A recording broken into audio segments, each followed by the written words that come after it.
ГСП онлайн. Городские новости сейчас. Вторник, 12:00, Городской дворец культуры. Посвящение в первоклассники. Этот добрый и светлый праздник стал традицией в нашем городе. Сегодня совсем еще юные школьники торжественно обещают уважать учителей, хорошо учиться, не списывать и быть образцовыми первоклашками. В этом году в школу Ухты набрали 61 класс. Учеников также стало больше на 100 человек по сравнению с прошлым годом.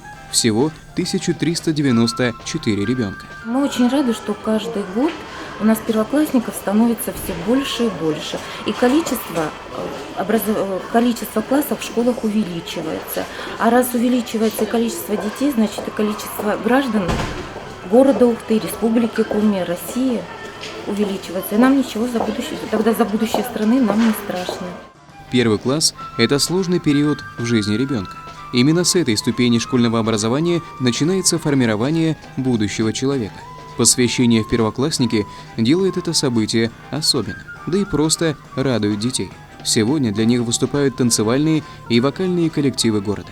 Особенно ребят радует появление на сцене клоунов, артистов театра юного зрителя. Однако время веселья коротко. Уже завтра снова за партой. Знакомиться с таким большим и таким интересным миром.